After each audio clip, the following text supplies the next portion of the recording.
لو انا مريض سكر او مقاومه انسولين بيبقى كل مشكلتي الاساسيه ازاي احافظ على مستويات السكر في دمي ما ترفعش. ده الاساس اللي احنا على اساسه بنتعالج، حتى بناخد علاج او بناكل ازاي عشان مستويات السكر دي ما ترفعش. هقول لك على كام تريكايه لو عملتهم هتحافظ على مستويات السكر في دمك ثابته ما تعلاش. لان على فكره عشان الناس كلها تبقى عارفه، مشكله السكر مش بس ارتفاعه ولا انخفاضه، مشكله السكر الاب اند داون، اب اند داون، يعني السكر يعلى ويوطى يعلى ويوطى. هو ده اللي بيأثر على الاعضاء الداخليه زي الاعصاب والعين والكبد والكلى. نعمل ايه بقى؟ اول حاجه طبعا الدواء ده اساسي. اوعى تسمع كلام اي حد يقول لك خد كذا واعمل كذا والعشبه الفلانيه والزهره الفلانيه الدواء ده اساسي يا جماعه. طول ما انا بعمل تحاليل ومتابع السكر بتاعي وسكري لسه عالي، الدواء اساسي. نيجي بقى على الحته اللي تهمني انا، اكل ازاي. هقول لك على كام تركيه اعملهم. اول حاجه اكلك ده هناخد 3 وجبات، هناخد وجبتين زي ما انت متعود. اهم حاجه عندي هنشتغل بنظام اسمه لو كارب دايت، اللي هو منخفض النشويات. يعني ايه منخفض النشويات؟ يعني النشويات بتاعتك في اليوم من 20 ل 30% من سعراتك الحراريه.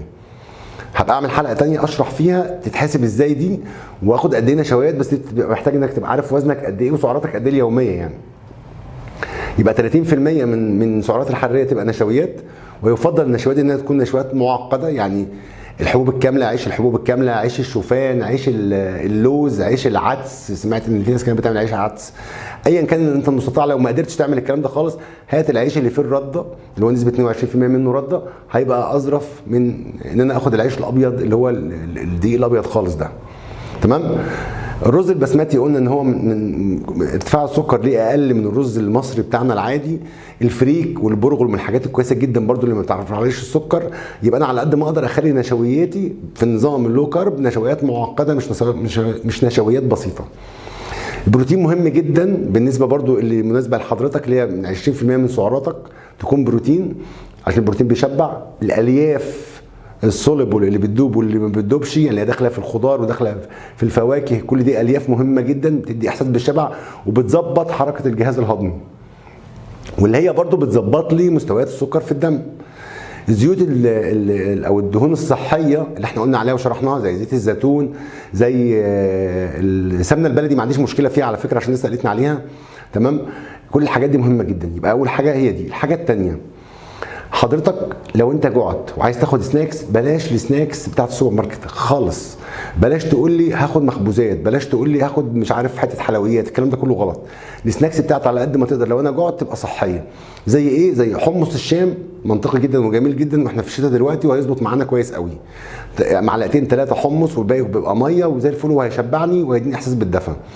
الفشار ما عنديش مشكله فيه، الذره ما عنديش مشكله فيه، البطاطا الحلوه بنسبه 100 جرام مسلوقه مش مشويه مش هترفع لي سكر الدم. يفضل، انا واحد من الناس ما بفضلش يبقى في سناكس. يعني انا الوجبات 3 وجبات حلوين قوي، ما فيش داعي تتعود انك تاخد سناكس عشان نحافظ حتى على الفتره اللي بين الوجبات سكري مش عالي والبنكرياس بيهدى ما بيفرزش انسولين. الحاجه الثالثه، في بعض المشروبات بتحسن وبتظبط مستويات السكر في الدم. زي ايه؟ زي الشاي الاخضر، القرفه من الحاجات الكويسه جدا ولها دور مهم قوي في تظبيط سكر الدم. خل التفاح نحطه على السلطه، او لو انت مش مستسيغه على السلطه، لو ما عندكش مشكله في المعده، هنحطه في كوبايه على كوبايه ميه وناخدها بعد الغداء. ما ناخدهاش على معده فاضيه خالص. سيبكم من الحوار، اخد خل تفاح مع ليمون على معده فاضيه، ده بيدمر المعده يا جماعه. تمام. الحاجه الرابعه والمهمه جدا ان حضرتك تتمشى بعد الاكل بخلال نص ساعه. ليه؟ علشان هو ده التوقيت اللي بيبدا السكر يحصل امتصاص ويبدا السكر يطلع في الدم. لما بتمشى بحرق سكر الدم دوت وبقلل مستويات السكر في الدم. حتى لو هتمشى في البيت، الناس اللي عندها مشكله ومش قادره تتمشى عشان خشونه مفاصل او وزن زياده، حضرتك حتى وانت قاعد على الكرسي زي حالاتي كده بنرفع رجلينا وننزلها، مشط رجلي برفعه من على الارض وانزله، فبشد عضلات السمانه. عضله السمانه الحركه دي بتاخد دايركت، ما فيهاش جلايكوجين متخزن. يعني العضلات بيبقى فيها حاجه اسمها نشويات مخزنه اللي هو الجلايكوجين. عضله السمانه بتاخد دايركت من سكر الدم، وبالتالي هتخفض مستويات السكر. الحاجه اللي بعد كده الميه. سيبكم من اي حد يقول لك ما تشربش ميه، الميه دي مهمه جدا جدا جدا جدا لكل حاجه جوانا. الميه بتقلل مستويات السكر في الدم، بتشغل الكلى، بتديك احساس بالشبع. كل حاجه الميه لازم احسب لنفسي 20 مللي لكل كيلو جرام من وزني. يعني اطلع 100 كيلو مثلا، يبقى انا مطلوب مني 2 لتر في اليوم مثلا. تمام.